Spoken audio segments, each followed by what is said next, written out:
What is happening, everybody, man? Thank you guys jumping into another episode of the Agent to CEO podcast. And I'm excited to jump in with this character today, and been wanting to have this conversation for a while, and have always really looked up to this guy and helped me kind of navigate terrains and set standards. And so I'm really excited to have my uncle Jeff in with us today. Hello, everybody. What's happening? Business, business, and business. Always business. It's always been business. Always showing up for business. I think that was one of the things, early on. Definitely learned, from you is sweat the small stuff. The details matter. Really, look good, feel good, show up good, perform good, just everything to a whole nother level and excellence, a standard. And, really when I start to think of those things, I always default, back to you and obviously a lot of good times and fun memories, but, instilling certain principles and disciplines. I mean, that was really one of the biggest takeaways, growing up, learning from you was really, sweat the small stuff, because it really matters.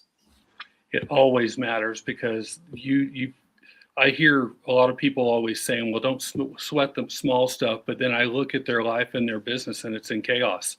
Yeah. It's when you sweat the small stuff that you keep your standards in place, your goals in place, and your goals are not movable. You set a goal, you obtain the goal. You never move that goal, so it's easier to achieve. So that's what I've always lived by. You set your goals, you live those goals, and you achieve those goals.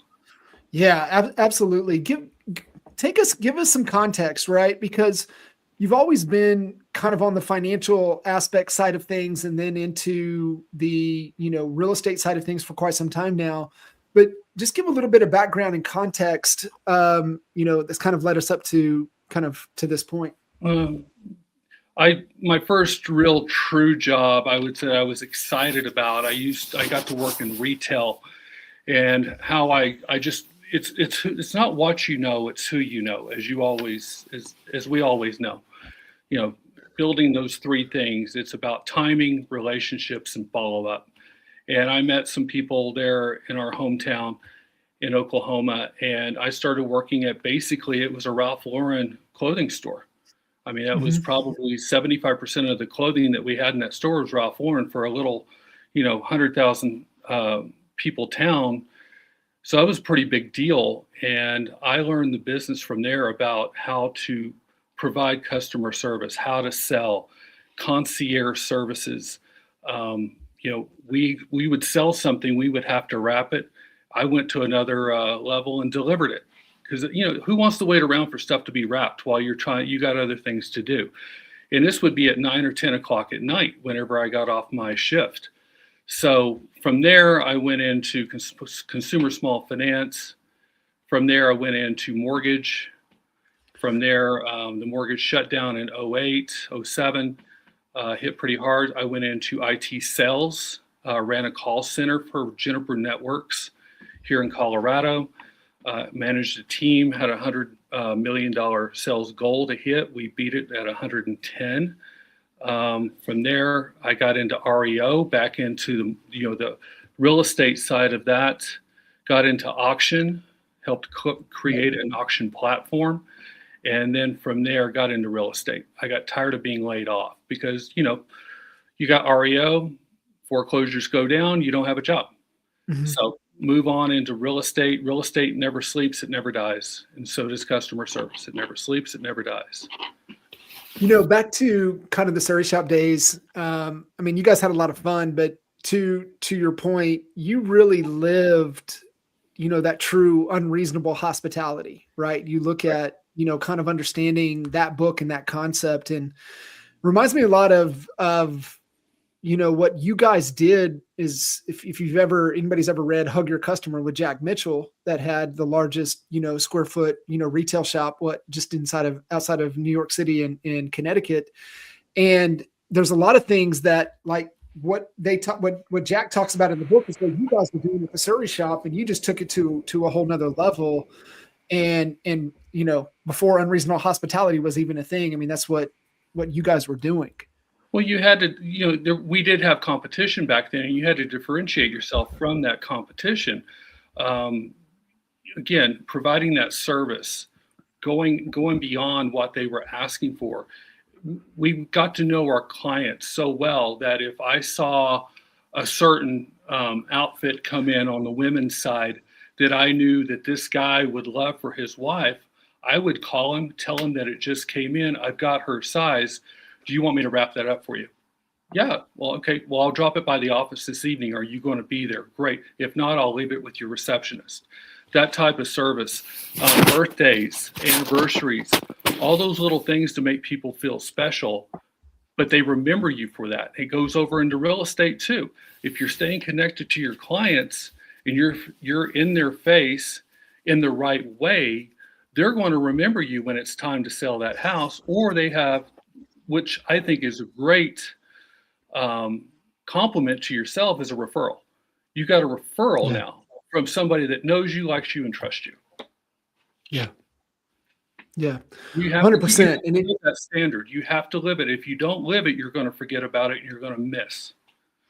Yeah, 100%. And it really, you develop those customers and clients for life. And it's a lot of the lifetime value concept. And one of the things that, early on for us is latching on into that belief, and you're thinking about the experience, and especially now, and I know we'll get into kind of the AI conversation, but leveraging AI, but being able to, truly bring back and live that unreasonable hospitality type of business and structure, to me is the direction of the future. And it's something you've been doing for 30 plus years. And it's really cool to be able to see that.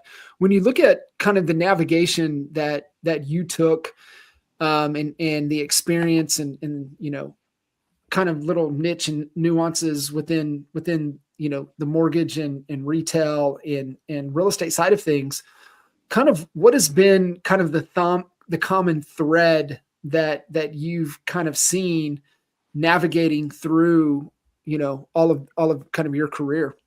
My career, somebody told me early on in my career that if you take care of your clients, they will take care of you. If you're looking to take care of you, you're not taking care of your clients. It's old, it's cliche, but it's true. So I always try to keep what I'm doing, my client base first. If I do that, they're going to take care of me. And I always chase the opportunity, not the dollar, because with the opportunity, the dollars will come. Hopefully that makes sense. So that's always what my standard is. Now, I've been slapped down so many times just because of the different markets, things like that. I've had to pull myself up and dust myself off, and reinvent myself several times. But that's made me who I am today. And I've learned far more from failure than I ever have from success. How do you navigate through that failure? Because I mean, there's a lot of, small business getting disrupted, a lot of, mid-level people getting displaced. You got a lot of real estate agents that aren't willing to raise to the standard, that are going to be looking for something else to do. And a lot of people don't know how to navigate the losses. So for you being kind of hardened and, shaped by those losses, what's kind of the framework and the mentality that you take, with those losses to be able to move forward and grow from it?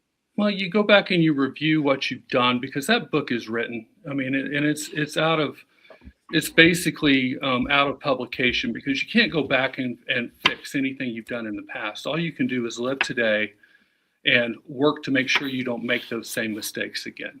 Things happen to good people. Things happen to bad people. It just happens. And my faith, number one, keeps me grounded.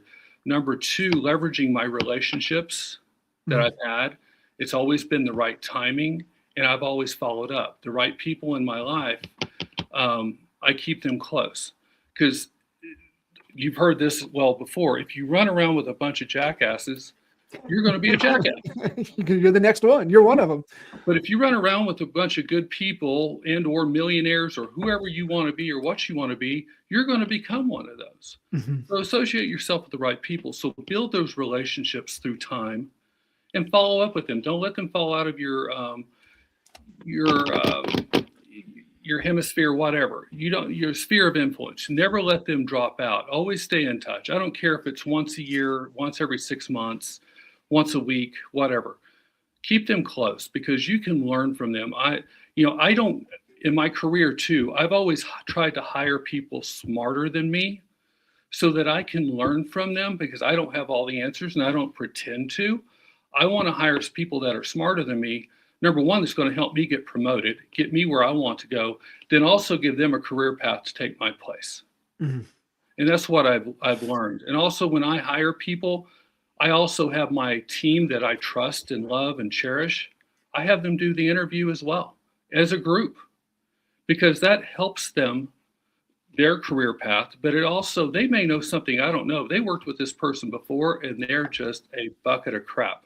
There is no way I would ever want to have them on this team. So it's the little things like that that you have to take nuggets from your failures and employ it into your success. Yeah, I love that. And, kind of navigating to where you're at now, and you spent a lot of time on the recruiting side of things, really kind of setting the seat that you did at KW now with Anywhere, like kind of talk through some of the keys and the foundations when it comes to attracting, when it comes to recruiting, building the teams, building organizations, surrounding yourself with talent. Like what's kind of that process that you navigate through to really be able to pull the best of the people to come align with you? Well, again, you got to show value. Like when I was recruiting agents specifically, I mean, any business owner, any team leader, whatever, knows that his team is constantly being recruited. So you have to internally recruit constantly. You have to bring value to them. Otherwise, they're going to find value somewhere else. Mm-hmm. And that may be that agent that just loves the shiny new little thing, squirrel moment that will always hop. And you can look at their history. Every 2 years, they move somewhere else. If that's the person, then that's the person. You're not going to be able to change that type of how they do their business. Now, the ones that you want to keep, that you've cultivated over time, you're providing them value day over day, month over month, year over year. They don't want to leave. They're your best recruiters right there because they're the ones out there. You need to come work with us because this is, A, B, C, X, Y, Z, what we're doing. And that's the best compliment as well, that you're training well, you're coaching well, you're providing value. They don't want to leave. So that's what I've always tried to instill into the agents I've recruited. I think I did 146 agents in 2018 that I recruited. And they were a blend of new and old, not old, but seasoned. And it's just, it's what are you doing to bring them in? What do they need? What are you trying to help them achieve? Finding out what their goals, helping them obtain their goals. Mm-hmm. And now with what I'm doing is on the franchise side and merger acquisition, I try to keep it simple. It's easy because I'm talking to not agents, but I'm talking to business owners. So you don't want your time wasted. You get phone calls all damn day. You want to be to the point, concise with your questions, with your recruiting, with your talk tracks. And I tell them, I'm not here to waste your time. This is what I have. Would you entertain a call, 30 minutes or less? If they are, great. If they don't, then follow up with them in a year, 6 months, whatever it is. And eventually the timing will be right. I've built a relationship and I'm following up with them. Yeah. I love that framework. We'll come back to that. I wanted to, get your 2 cents on a few things that you said there. You talked about the hoppers, right? The agents that kind of bounce around shiny object to shiny object. Yep. Do you just avoid those people altogether, or do you know that, hey, their track record is 2 years? Man, I know they're going to be gone in 2 years, but I'm going to get the most out of them that I can in those 2 years. What's kind of your take on hoppers? Yeah, but you got to also, are they going to be a troublemaker in the office? Are they going to be a poison apple and poison your team? you really have to do your due diligence, and also ask your top people in your office. If I'm thinking about bringing somebody on, I need your input. You may have done a transaction with them at some point. And if they're your top people, yeah, they may be a little bit afraid about the competition in the office, blah, blah, blah, competing for those listings, those buyers, whatever. But if they're your top people, they're not afraid of competition. They want to see different names at the top of that leaderboard to help push them up higher on that leaderboard as well. Mm-hmm. So, but you do have to do your due diligence on them. Do you want them in your office? Are you going to be able to get as much out of them? And are you going to bring enough value to them to keep them? But more than likely not. They're gonna go somewhere else, because that's who they are. They may have the, like I do, the ADHD, and they're looking for that dopamine rush and whatever else they need to help them go. But that's just who they are. There's nothing wrong with that. But just pick and choose who you're bringing into your office, into your life. Well, I had a couple of agents at one time that were pretty good producers, but they were just a pain in the butt. Nothing was ever right, whatever, and started affecting the office as a whole. And I asked them, can I help you out to your car with your stuff? Because I think you need to go somewhere else. We're just not the right fit for you. Yeah. And, it hurt, but at the end of the day, it helped them. I think they went off and they did whatever else, and it helped us. So letting somebody go is not a bad thing. You're actually helping them, because them just sitting there and being unhappy is not a good thing for you or them. So help them change their course of their life. They may hate your guts for a while, but after time, you'll see them and they'll thank you. Mm-hmm. You're so spot on with that. And I always have to, remember and remind others that if you're unhappy with them, and in most of the time it's either we didn't nail the right agreement, or if we did and they're still, it's not working, and we can distill it. Maybe there's a core value misalignment, but we're miserable with them. What I found is that they're just as miserable being there, and they just don't have a better option as of yet. However, if you kick them out of the tree, they're going to go find an option. They're going to go find something. So it's a good thing for them. And, with the one thing I've learned too is that, you have your opinion, but with new information, you have the opportunity to have a new opinion. So you get to then make new changes, new challenges, whatever, with that opinion. You go out there and tackle it. You're not married to that opinion for the rest of your life. If you go out there and invest $10 million into something, and you find out after the first quarter that it's an abject failure, do you keep on pumping money into that? Or do you make a change? Make a change. Most people are going to say, oh my God, I've got $10 million popped into this. I got to keep that thing. No, cut it loose. Cut your losses and move on. Because all it's going to do is cause you more pain, consternation, may disrupt your home life. It may disrupt a lot more things than just that $10 million that you can earn back somewhere else. Yeah. Yeah. It's such great advice. The other thing that I want to get into, and maybe before we move out of the residential real estate side of things, attracting agents, because a lot of, at least the teams and the business size that I get to work with and clientele that I get to work with, they have to increase headcount to be able to throttle off of them, in the trenches with buyers and sellers every day, right? They've got to increase that headcount. And one of your foundational things is always timing. So when you in the past have been talking to agents, talking to team leads, trying to get, help them, put headcount onto their organization, how important kind of the frame that you look through with timing that they need to be thinking about, right? From a timing perspective, is it right? Do I need to triple my headcount? Do I just need to double it? Do I just need to get one or two extra bodies in here?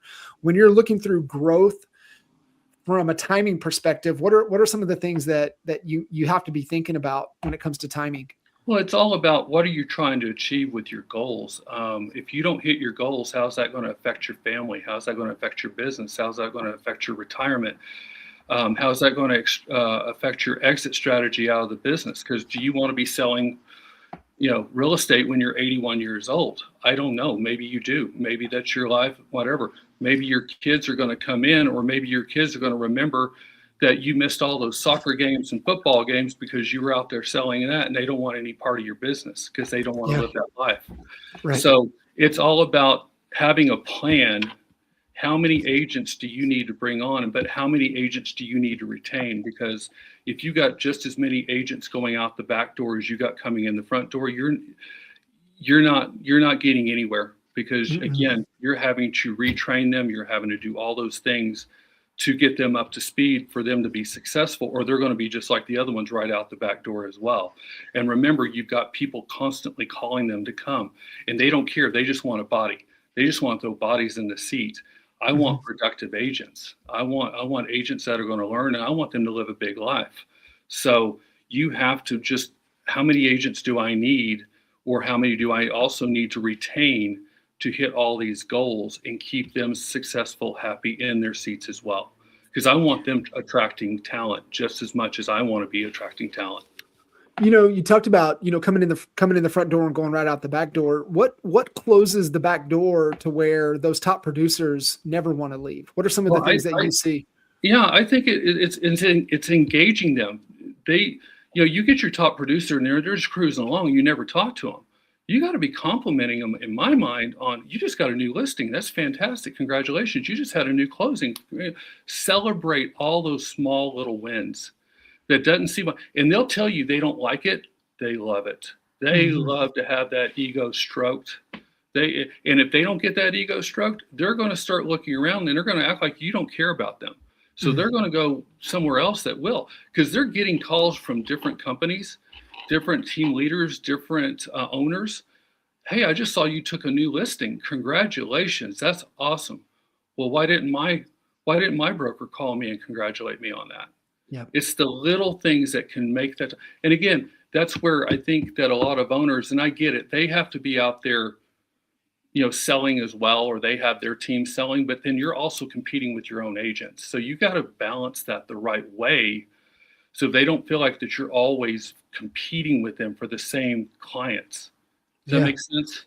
Yeah. A lot of agents, right? You see agents that want to be on a team. It's, the team lead, entrepreneur, true entrepreneur, team lead, visionary. They're a little bit different, right? There's probably, when you look through kind of the Working Genius, have you gone through the Working Genius, all of Patrick Lencioni's? I have not. Yeah. So I've really fallen in love with it over the last year and a half. Does he have a lot of pictures in that book?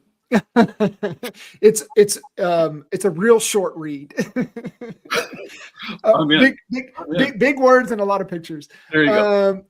And so he really simplified it down, right? You've gone through career casting, you've gone through, all the stuff, Briggs. Obviously most real estate agents are all familiar with the DISC.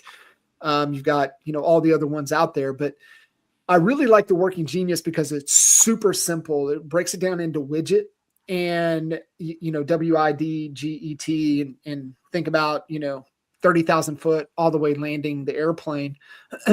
But team leads are wired a little bit different, but a lot of real estate agents are kind of galvanizing to where they can get people to take action, get people excited to move through and do things. There's some tenacity in there, meaning that they can just get things done.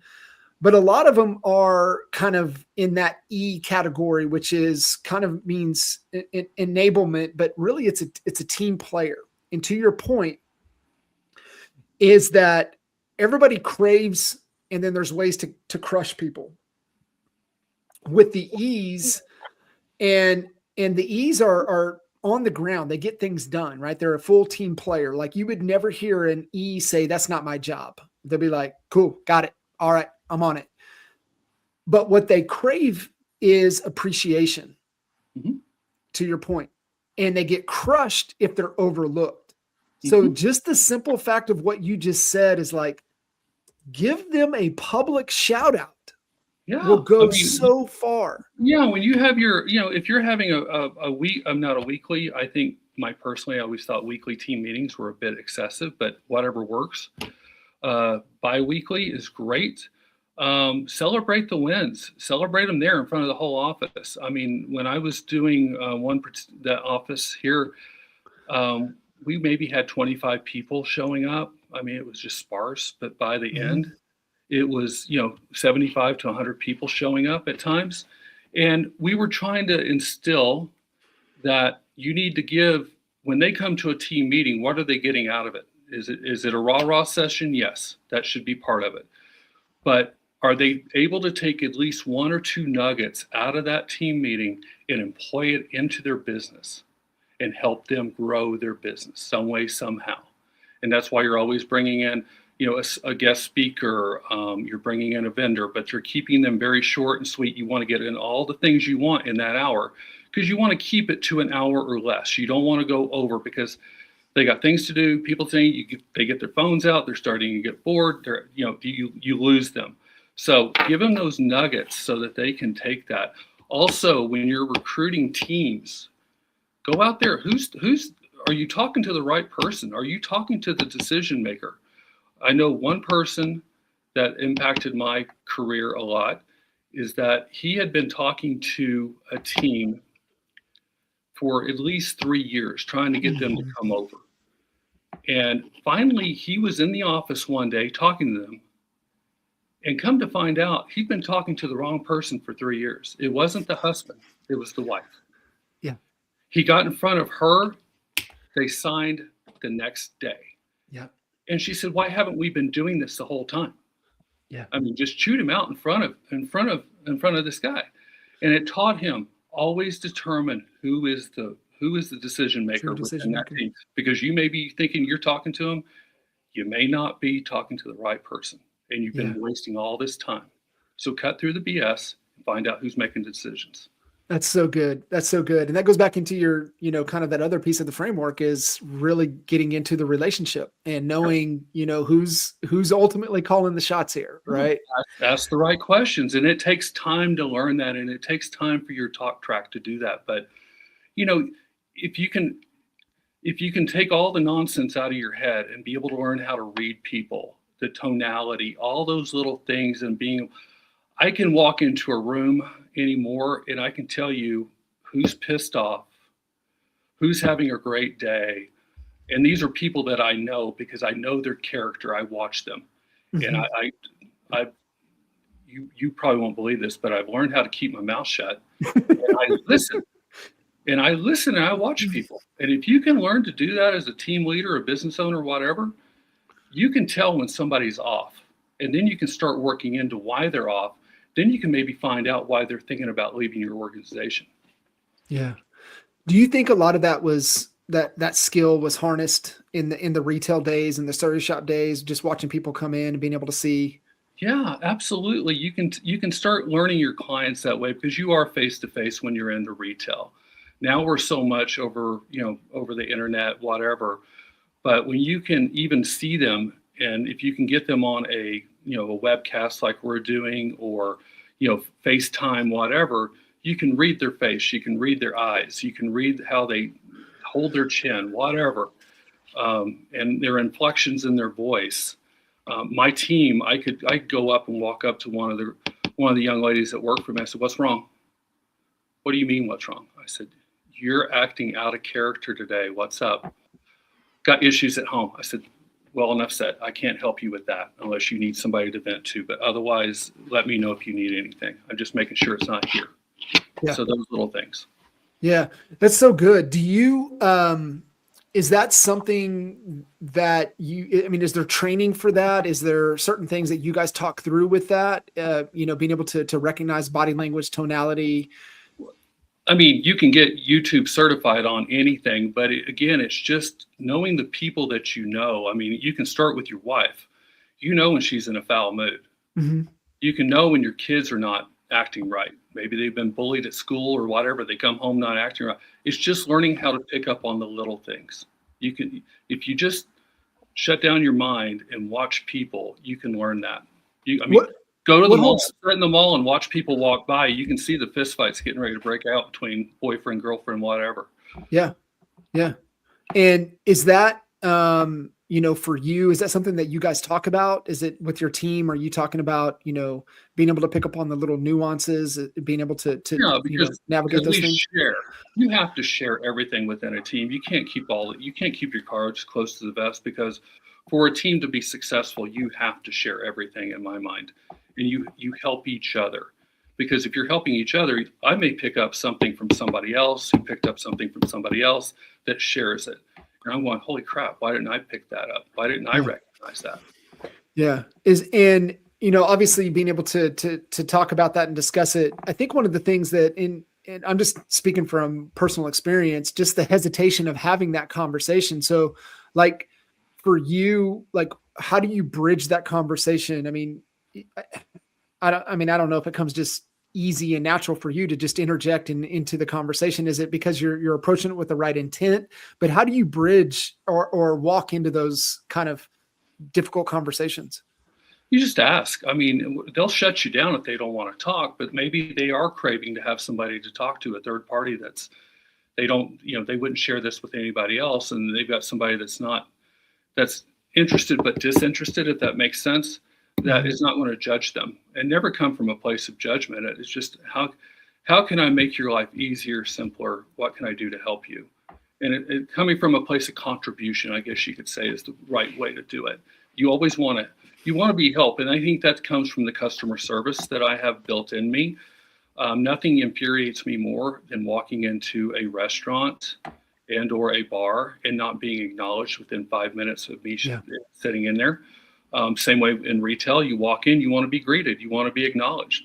Mm-hmm. No, you cannot help me. I don't need help right now, but I'll let you know if I do. But at least you've been acknowledged. That's the whole thing. People want acknowledgement. Even though they say they don't, they do. Yeah, that's so good. And it's like you said, everybody's pulling at everybody. If you have remotely any talent within your organization, you can guarantee that people are at them trying to recruit them. And so, that if they're not feeling appreciated with where you're at, acknowledged with where you're at, somebody else is going to acknowledge them and being able to win them over if you're not constantly doing that. Yeah, there's a top agent in our market here in Colorado that she's absolutely amazing. She kills it every year, and she will never leave where she is. And believe me, I tried to recruit her back in the day.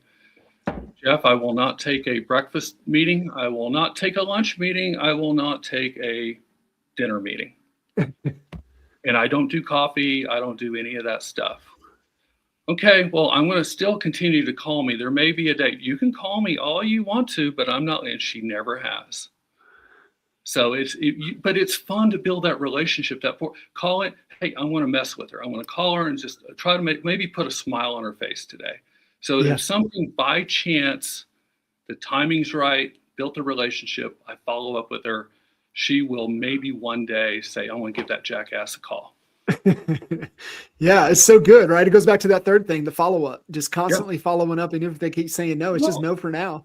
How many times has somebody been, they've been talking to this person for years, and next thing you know, you drive by their house and there's somebody else's sign in their yard. That's right. How does that feel? Yeah, it's a gut punch. How does that feel? You could not pick up you could not be in your car driving through that neighborhood and, oh, so-and-so lives here. Give them a call or give them a text and say, hey, how's it going? I'm in your hood. I just thought of you.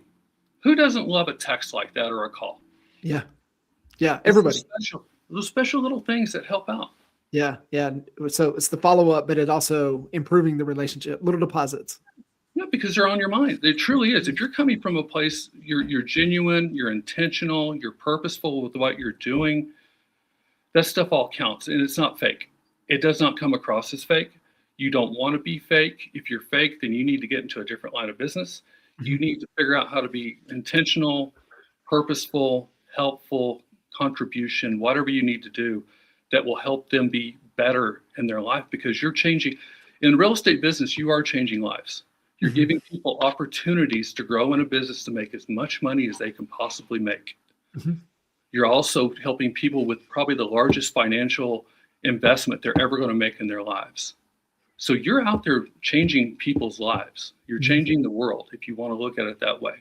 But come from from a place of true, I want to help you. How can I help you? Because you're helping yourself when you help them, Yeah. and you're growing. Yeah. I love that. What is, shifting gears to kind of, the current, seat in which you're in.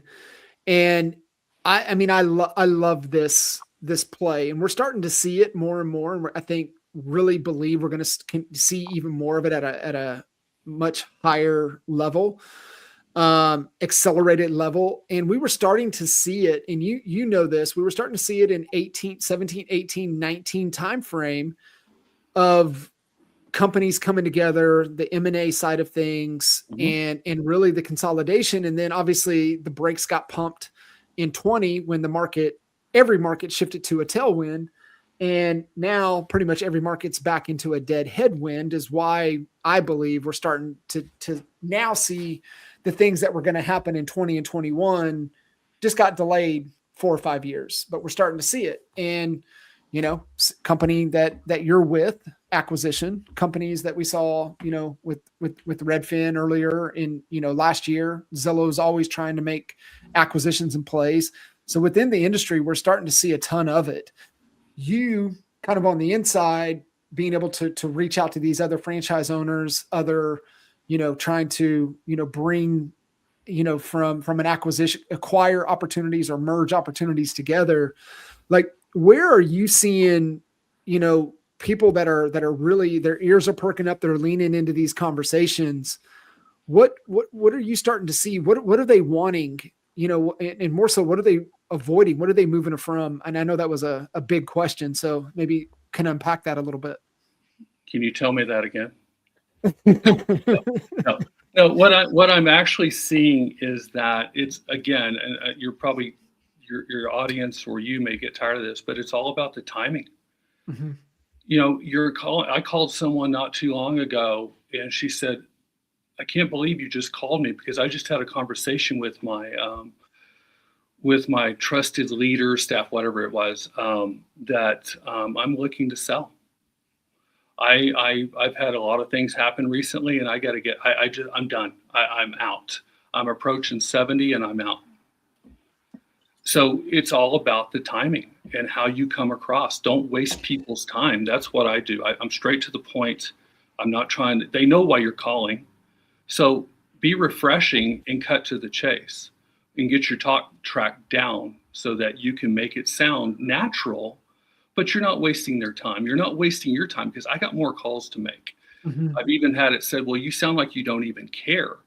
I do care, but I don't care about, all the fluff. I just want to cut to the chase. You've got business to do. You've got a P&L to make. You've got employees. You got all this stuff. You got all this stuff going through your head. I just want to get to the point. So I think it's just, again, making the phone calls. I don't know, however many phone calls you need to make in a day to make, hit your goals, monetize those calls. If you get an appointment, how much is that worth? If you don't get an appointment, how much is that worth? Monetize everything that you do, and then you can see how successful you are. Play the game. If I make 50 phone calls today, can I get 50 no's? You're not going to get 50 no's. You're going to get a yes somewhere in there. So, but within that, the acquisition side, people are getting hit up. Do you want to be a franchise? Do you want to do this? Do you want that? Well, it makes sense. If it makes sense for you to have a franchise, of course, that's part of the talk track. But also, I don't think very many people are hitting them up about selling their business, because Right. Do they have an exit strategy? Do they have a will for their business? What happens if they step off the curb and a bus hits them? Who's taking over that organization? Is the wife going to have to take over? Who's going to step in and take that company over? If the wife gets hit, she's the one that's making all the money. Does the husband even know what the hell she's doing with that operation? Who knows? You got to have a plan in place to be able to have an exit strategy, no matter what you're doing, a will for your business, whatever you want to call it. So that's how I kind of approach it when I'm talking to different people about what their needs are. That's so good. I'd never even framed it that way. I love how you frame that, right? It's like, do you have a will for your life? maybe not, but you need to get one in place. Do you Yeah. have a will for your business? No. Well, you need to get that in place. I love how you frame that. That is that's so good, because anybody immediately their head goes to it. They're like, got it. Cause sometimes I'll be talking to people, what's the exit strategy? What does that look like? They're like, what are you talking about? Like, but now if being able to frame it that way, people can connect and make that comparison real quick. Yeah. I mean, it's true. What are you going to do with your business? I mean, like I said, if you want to work till you're 81, 82, 85, whatever, great. That's what you want to do. But if something were to happen to you, it's an asset. You got to treat it as an asset, and you have to be able to dispose it as an asset. What are these individuals, business owners, that you get to talk to on a day in and day out basis? I mean, obviously putting the will for their business, the contingency clause in place. What does that look like? But like you said, that, from a timing perspective, I'm tired. There's only a handful of things that would trigger, an exit or a move or a sell or things like that, just like there is in real estate. So is there anything else that as you're talking to these people that they're really looking for, from a consolidation, from a merger aspect side of things? Their biggest thing is they don't know how to evaluate their business. They have not a clue on how to value their business. How much is it really worth? Mm-hmm. I mean, there's so many different multiples that you could go after. EBITDA. There's so many different ones that you can do. What makes the most sense for them, and it's a win-win for both sides. So that's the big thing. Let us show you how to value your business, what we're thinking about, and see if it's going to be a fit. If it's not, at least you walk away with some great information. I don't care if you tell me to go kick rocks. That's fine. But, you learn something, I learned something, and we walk away, or let's move it to the next stage. So there's a lot of wins that could be made out there. It's just learning your craft on how to approach the right individuals at the right time to make an impact on their life. You never know what's going on in somebody's life when you're on the other end of the phone. Heck no, it's always layers deeper. So what is that typically the top two things that are going to get people to kind of lean in a little bit and have a conversation, is kind of the will for their business and the value of their business? Yeah, I mean, that's two things. Well, do you have any idea how much your business is worth if you were to monetize your coaching business? Yeah, no. I mean, you could base it off of revenue. You could base it off of, exactly. And then you're going to deduct, oh wait, the business is dependent upon you, right? You have a personality business. Yeah. And if you start growing your business and you have other coaches working underneath you, however you want to, scale your business, how are you going to monetize it? And then you're going to sell it. Who's going to buy it? Who does it fit? Exactly. Yeah. It's those little things that you have to get into your head and figure out how to put a dollar value on it and be able to, define it. How am I truly going to be able to justify that dollar amount that I want? I've talked to people, give me $10 million, I'll sell my business. Well, well, that might be too much. That might not be enough. There's a way to come back at them and be, without insulting them. Yeah, without insulting them, but also make them kind of smile. I always try to do everything with a little, me, I always try to make people laugh at some point. Yeah. But I want them to feel comfortable. And if you can get a smile on their face, they're more likely going to drop their guard. They'll actually listen to you. They still may tell you to go kick rocks at the very end, but at least they're going to remember you. And because there may be a day that comes along and that said, hey, I really do need to have a serious conversation, because I'm also looking for the future of what I can do to help impact their business. And they may sell it to somebody that's on their staff. Who knows? But anyway, I'm going to try to get into their head that they need me for some reason. Yeah, I love that. So two things as we wrap up here. One of my, things that, I like, I'll get way fired up about with real estate agents and their business, especially when they get to, kind of in that swamp. They're doing $1 million to $3 million in top line revenue. And they're in that, and they're feeding a lot of other businesses. They're feeding, mortgage, they're feeding title, they're feeding the inspectors. They're feeding. So, I mean, like they're providing a great, business for other Yes. people, Yes. yet they're not getting anything in return. Yes. What is kind of your take, and at what point should somebody start to think about a percentage of ownership of that particular business, that particular trade? Kind of what's your take on that? And from a timing perspective, like what makes sense? So again, shorten that down just a little bit for me because I don't So, want to start so running away. there's a lot of, so for example, right? Like we'll see so many businesses that are doing 2, 3, 4, 500 transactions that they're feeding, 50, 60% of that to a particular company, particular individual. But it's And not their company. it's not their company and they're not getting anything in return. But why not? Why is that Exactly. not their company? Why don't they have a mortgage arm? Why don't they have a title arm? Why don't they have an inspection arm? That's kind of tricky, but you could do it. A staging arm. All these Contracting, the biggest thing, right? Like, so yeah, like all us. the little things that you can feed into and disclose. That's the biggest thing. Disclose the partnership there. Why aren't you doing that? Because do you not understand it? Or are you afraid of it? More than likely, they're afraid of it because they don't understand it. They didn't think they could get that big, but they can because they're leaving so much money on the table. So much. Plus, they could probably, as good as they are in that business, hire the right people, understand it, and then let it go and just check in once a month. Be that CEO that is checking on their business every month and holding people accountable and just living a huge life and being able to leave a legacy to their family. Mm-hmm. Yeah, I love that. And I think it is to that point. It's just, they just don't know. Right. They don't And know. it's the whole, right. Fish doesn't know what's above the water until they get out of the water.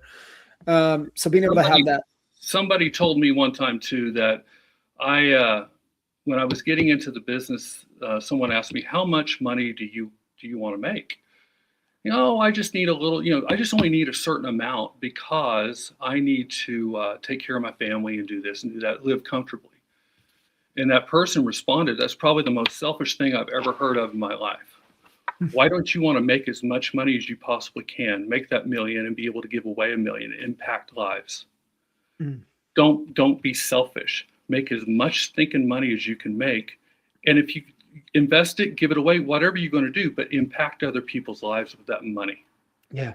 Don't be selfish and only need so much to get by. That's crazy. And, when you get to that level, you're making hires, you're bringing employees, like you're changing lives. You're providing them, but you're also, if they're willing to be, your people. You've got the B people that just want to sit in that chair and that's all they ever want to do for the rest of their life. You need them. That's fine. Pour into them, whatever. But then you also have your A people that are going to go out there and they're going to kill the world and they're going to pass you. That's fantastic. Ride that ride as long as you can. But you need to know who your people are, what you need them for, provide them a life, and let them live it. Yeah. Yeah. It's the A players, but then you have tools, right? I mean, that's their utility. I mean, there's sometimes you get a utility tool, but they're still a tool. And they're designed to do one thing. Yeah. There's nothing wrong with that because that's who they are and that's what they want to be. We can't live their lives for them. Why don't you want more? They're not geared that way. And all you're going to do is frustrate yourself. 100%. Last question when we follow up, as we wrap up here, and it is into that third piece of yours that you're always coming back to, right? Timing, relationships, and follow up. And it's the number one thing that I see. I struggle with it. I'm horrible at it. And it's just because I haven't made it, a priority, right? That's why we're always terrible at things, just not making it a priority. But what are some of the, like, when you think about the follow up, what are some systems and some things that work for you? Is it a mindset? Is like the intent? Like, how do you, get excited and approach follow-up? It's because, well, I tell you right now, I'm not the best at it either. It drives me nuts because you get caught up in getting new stuff in the door and you forget about the stuff that's over here that could turn into something. They've already said no, whatever, didn't work out this time, but it may work out later. You got to have I try to always plan it. And they said, well, why don't you do follow-up Friday? Well, that sounds all great. But what happens when you follow up with somebody on a Friday? You got Saturday, Sunday that falls in there, and they're off doing other things. I've tried to do my follow-ups on Monday. That way I have the whole stinking week to be able to stay on them. And they will remember me because now it's part of their business. So I like Mondays as a follow-up day. You're coming in, you're cleaning up from the weekend, you got new emails, you got all this stuff, but also get into your stuff that you need to follow up on and keep it small. You cannot go through your whole system and follow up on 1,000 people. Right. Keep it a very small thing that you can do within an hour, hour and a half at most, like a college class, and then be done with it. But you've hit it, it's done, it's over, and then you can follow up on anything else you got to during the week, but then you start all over again with the stuff on Monday. Yeah. I love that. And I've heard that before. You hit it at the beginning of the week. That gives you the week to stay engaged. You're so spot on, especially in the real estate space. You get into the weekends. I mean, this industry, you work when people aren't working. And that's what I tell people. It's like, listen, like this profession, being a real estate agent, being in like, you work when people aren't working. Like, listen, you worked over the holidays because people weren't working. That's like, you've got to engage. You got to be there. They're not working on the weekends. That's when you're working. And if you don't want that, then don't sign up for this. Don't do it. Because I tell you, if you're new to the business, you're going to have to spend the next 2 years doing about 80 hours a week to be successful, to build the right kind of business for it to be sustainable and for it to become now organic and start growing from there. If you're not willing to do that, I suggest you go away. Go find something else to do. Go get a 9-to-5er. Yeah. I couldn't agree more. And so spot on. Appreciate you jumping on here. And I mean, I love that framework, timing, relationships, and follow up. I think one of the things going into the future, we didn't even get into the AI side of things, but me and AI had a fist fight this morning.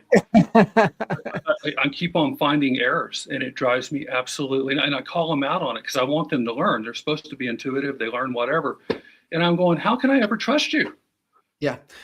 Yeah. And that's because you have, in one of the guys that I really lean into about this movement, from AI, I really trust him, kind of where he's going with things and the way he looks at it and approaches it. And he's like, listen, it's no longer the knowledge-based era. We're moving in the wisdom kind of era. And you have enough wisdom to be able to question what the machine is telling you. Whereas a lot of people don't. They don't have that ability to critically think through and question things. And that's going to sabotage them and those that have wisdom like yourself to be able to question and challenge everything. I think will really be able to embrace the way, like you and I were talking about offline, to be able to embrace AI to accelerate you in the things that, you're wanting to accomplish. I love AI. I work with AI every day. I've embraced it. I love it because I love new things. I get bored. This challenges me. But you also, to your point, you just said critical thinking. You've got to, whatever that spits out, who knows what database they went into and found this crap and to just spit it out. Yeah. How many times did I always put a request in when I ask something? I want you to check your data 3 times before you respond to me. And usually I will get the right answer. This particular one I've been fighting with this morning, I went directly to our source, and it was wrong. It was absolutely wrong after it checked it 4 times. So do not take it at face value ever. Yeah. Yeah. I think it's one of those things, maybe it can get it into the red zone for you. But you're going to have to take it across the goal line. You got it. Yeah. All awesome. Right. Thank you so much. This is fantastic. Love you as well. You guys get connected. Definitely and sometimes in for a hoot. Follow Jeff on social media, kitchens.jeffrey. And as my mama used to tell me, stay out of the bars. We finally learned that lesson, right? I did. All right, man. Take care. Awesome. Appreciate you. See you. Bye.